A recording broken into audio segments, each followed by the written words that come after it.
d'être venu nous voir aujourd'hui dans nos locaux. Avec plaisir.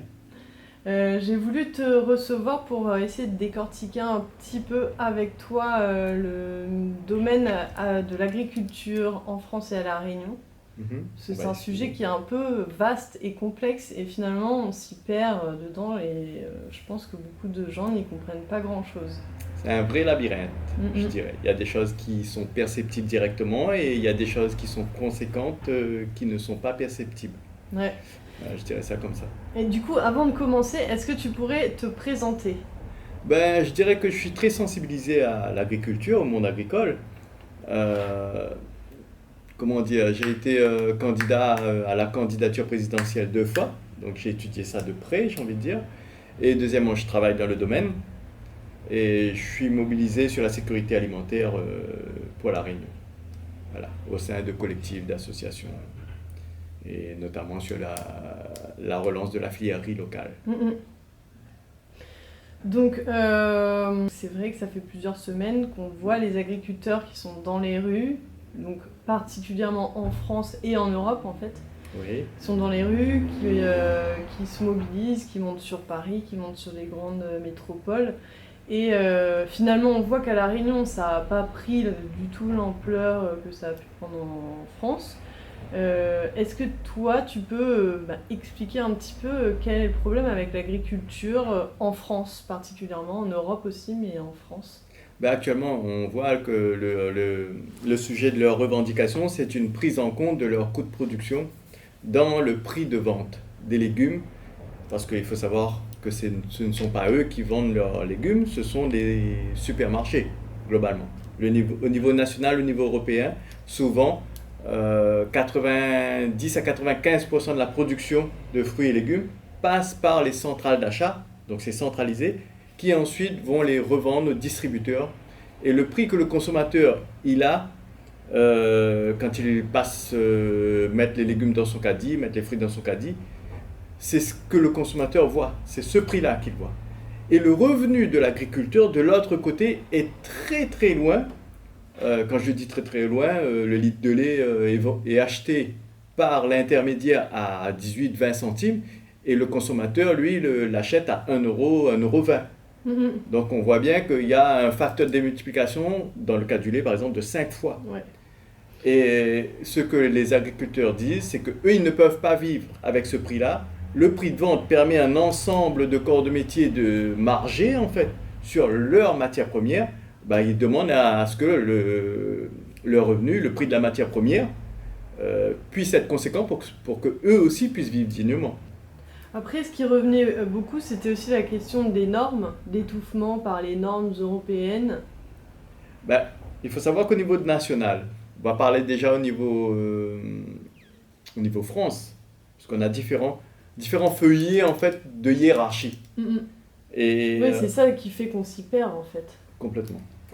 Parce que ce que les agriculteurs de La Réunion, le cahier des charges des agriculteurs de La Réunion en fait, est déterminé par le ministère français et déterminé par l'Union européenne. Il y a différents niveaux hiérarchiques. Et il y a différents aussi domaines, c'est-à-dire que sur la partie santé, protection des plantes, ce qu'on appelle régulièrement les produits phytosanitaires, l'application des produits phytosanitaires, il y a 2 niveaux hiérarchiques, il y a celui de la France et il y a celui de l'Union européenne. Le domaine de la santé est régi par la France. En France, c'est régi par la France. Et en Europe, les autres pays, je ne sais pas. La France, je suis sûr, c'est régi par la France. À partir de ce moment-là, le cahier des charges qui pèse sur les agriculteurs français est beaucoup plus imposant que le cahier des charges qui pèse sur les agriculteurs de la zone Est de l'euro, par exemple, de l'Europe. Et c'est encore beaucoup plus contraignant que pour les agriculteurs, que ce soit africains, Amérique du Sud, Chine, Australie. On entend parler de carottes d'Australie, on entend parler d'autres produits qui viennent de tous les pays. Ces pays-là, les agriculteurs de ces pays-là ont beaucoup moins de normes que les agriculteurs français. C'est un avantage pour la population française si elle consommait français. Ça veut dire que les produits français aujourd'hui, même s'ils ne sont pas bio, ils sont plutôt sains ? Oui, ils sont de meilleure qualité que les produits autres que français. Comment expliquer finalement qu'aujourd'hui on vend nos supermarchés d'un tas de produits qui viennent de l'étranger, qui ne soient pas du tout soumis aux mêmes règles? Alors, les règles du commerce qui s'imposent dans nos territoires, dans la France entière, c'est les règles de l'OMC, Organisation mondiale du commerce. Il est impossible pour la profession agricole d'interdire, ou pour la Réunion, pour le département, d'interdire l'entrée de carottes d'Australie, par exemple, à la Réunion. C'est pas possible, puisque la France a délégué ses pouvoirs commerciaux à l'Union européenne, et l'Union européenne a souscrit aux règles de l'Organisation mondiale du commerce qui oblige l'ouverture des frontières pour les biens et services. C'est pour ça qu'on retrouve sur nos étals des produits agricoles avec des normes extérieures qui finalement protègent beaucoup moins la santé que les normes françaises. Et qui sont aussi moins chères, puisque la problématique économique entre en jeu. Parce que ces pays-là, enfin les autres pays, ont souvent un coût de main-d'œuvre beaucoup moins cher que la France. Ils ont tout simplement beaucoup moins de protection sociale. À partir de ce moment-là, il est plus facile de produire à moindre coût et de concurrencer les productions des pays qui produisent avec des coûts de production de type français, quoi. Tous ceux qui signent les règles de l'OMC, l'Organisation mondiale du commerce, doivent obligatoirement accepter sur leur sol tout ce qui se vend des autres pays qui ont signé les règles de l'OMC. Même si ça met en difficulté leurs propres producteurs de leur propre pays. Oui, tout à fait, oui. C'est-à-dire que il faut voir ça de manière globale. Qu'est-ce qui s'est passé dans l'historique, entre guillemets, de la dérégulation des marchés? Les banquiers ont pris le pouvoir au niveau des élections présidentielles, entre autres, et européennes et tout ça. En fait, il y a eu un moment, c'est vrai en plus. Mais là, on arrive sur un autre domaine. On arrive sur le domaine politique et sur le domaine de géopolitique. Mm-hmm. En 72-73, je ne me rappelle plus exactement la date, mais sous Giscard d'Estaing et Pompidou, à un moment donné, il y a eu une volonté d'ouvrir les marchés. Déjà le pourquoi. Hein. Pourquoi est-ce que ce serait intéressant d'ouvrir les marchés? Parce qu'on bénéficie de plus de possibilités de vendre. Si on ouvre nos frontières, en échange, les autres ouvrent leurs frontières. Et comme le pays estimait qu'on avait beaucoup de choses à vendre, donc pour faire rentrer de la richesse, il faut le vendre en plus grosse quantité et à plus de monde. À partir de ce moment-là, ouvrir les marchés permet tout simplement aux producteurs français, ceux qui ont quelque chose à vendre, et la France a été un pays très puissant du point de vue agricole, avec des produits d'excellence, comme le vin français par exemple. Le vin français, c'est une production reconnue dans le monde entier et valorisée dans le monde entier. Ça permet à ces produits d'arriver dans d'autres pays, alors qu'avant, les pays n'autorisaient pas taxer les vins, taxer ci, pour ne pas être en concurrence avec les produits français. J'ai presque envie de dire, l'agriculture française a quelque part été quelque peu sacrifiée, en tout cas certains domaines de l'agriculture française, quand on a ouvert les frontières, parce qu'on les a mis en concurrence avec des pays qui pouvaient produire moins cher. Ce qu'on appelle le libre-échange total, en fait, c'est la dérégulation des marchés. Ça veut dire qu'on enlève toutes les règles qui font qu'on protège ces marchés. À partir de ce moment-là, qu'est-ce qui se passe? L'agriculteur français qui vendait en France et qui ne vendait pas ailleurs, parce que l'agriculteur italien, par exemple, il protégeait son marché, il ne voulait pas que les produits français rentrent. Comment il empêchait les produits français de rentrer? Il mettait des taxes. Première chose, il met des taxes. Deuxième chose qu'il peut faire, c'est mettre des quotas. De dire, je ne sais pas moi, vous avez le droit de nous vendre vos poivrons, mais que cette quantité-là. Tout le reste, ce sera du poivron italien qui sera vendu.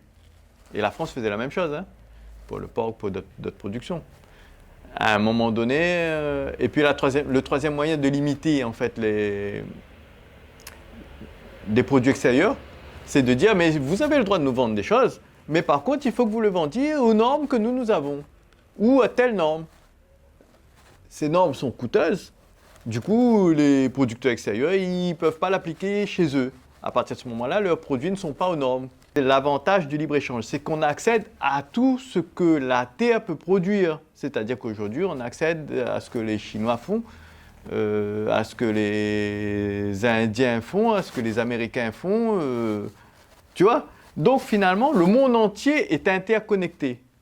Donc il n'y a pas que des désavantages, il y a un volume de connaissances mis à disposition de toute l'humanité, j'ai envie de dire. Et ça fait monter les richesses parce qu'il y a plus d'échanges. Par contre, il y a des effets négatifs. C'est pour ça que je dis que ça aurait dû être régulé, parce que quand on a un bon niveau de protection santé, il y a des produits qu'on n'aurait pas dû laisser rentrer, à mon sens, pour garantir toujours le meilleur niveau de santé pour les consommateurs français. Ça veut dire que ça nous aurait coûté quelque part plus cher, puisque nous, consommateurs, on aurait acheté que français, et le coût de production français est plus cher. Mais d'un autre côté, ça veut dire que tout le monde travaillerait. Puisque si on achète français, ça veut dire qu'il faut une chaîne de production française, ça veut dire qu'il faut des gens pour travailler pour la production française. Donc tout le monde aurait des salaires. Il y a peut-être des produits qu'on pourrait plus avoir si on régulait davantage les marchés.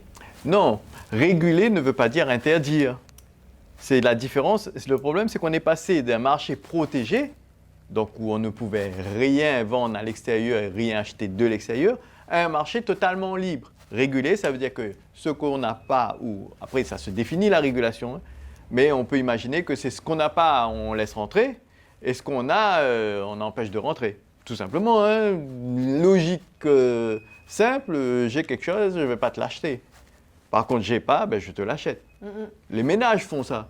Tout simplement, les échanges entre personnes, les échanges entre commerces, c'est ça. Hein. On n'achète pas ce qu'on a déjà. Ça aurait été ça, la régulation. Et est-ce qu'aujourd'hui, on pourrait... Mais là, on est sur un sujet hautement, j'ai presque envie de te dire politique.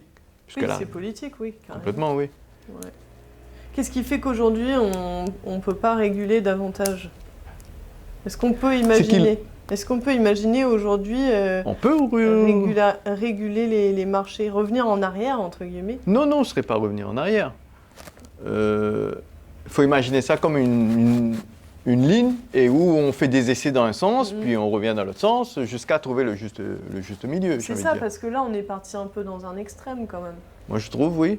Certains te diront non. Moi, je trouve qu'on est parti dans un extrême parce qu'on sacrifie beaucoup de... Par exemple, là, dans le cas des agriculteurs, on sacrifie beaucoup de nos agriculteurs. Et la qualité de notre alimentation. On sacrifie beaucoup de nos agriculteurs et beaucoup de la qualité de notre alimentation, en fin de compte. Et à l'échelle des personnes, aujourd'hui, individuellement, c'est compliqué de dire que tous on va se mettre à acheter plus cher parce qu'on a conscience que si on achète plus cher, on va tous travailler. Normalement, ça se prend, ces décisions-là de gestion de marché, ça se prend au niveau des directions, au niveau des politiques. Et c'est là où le bas blesse. Parce qu'à l'heure d'aujourd'hui, les politiques ne vont pas dans ce sens-là. Eux-mêmes, ils viennent à côté des agriculteurs, j'ai presque envie de dire, pour dire « ouais, c'est pas normal que les agriculteurs ne peuvent pas vendre les produits français », alors qu'ils sont dans les instances qui votent les lois et qui ont la possibilité de dire « non, on veut une protection des marchés agricoles ». C'est un peu l'hypocrisie, quoi, globalement. Et est-ce qu'aujourd'hui, en étant dans l'Union européenne, la France serait en mesure de renégocier ces lois-là? En tant que France, en tant que pays France, qui est le deuxième pays de l'Union européenne, hein, complètement. Le jour où la France dit on veut que notre protection agricole soit protégée en France, en tout cas certaines de notre protection agricole soient protégées en France, sinon on n'est pas d'accord avec, on bloque tout par exemple, l'Union européenne est bloquée. Hein. Mais pour que la France dise ça, ça veut dire qu'il ne faut pas qu'on ait un libéral à la tête du pays. Il faudrait qu'on ait une dynamique citoyenne, une dynamique en tout cas qui est pour la régulation des marchés agricoles, dans le cas agricole. Merci beaucoup Frédéric pour avec cet plaisir. échange. J'espère que ça apportera un peu de compréhension de ce domaine qui est quand même très, très complexe. Ouais. Et puis nous retrouvons. Et bon, merci à vous.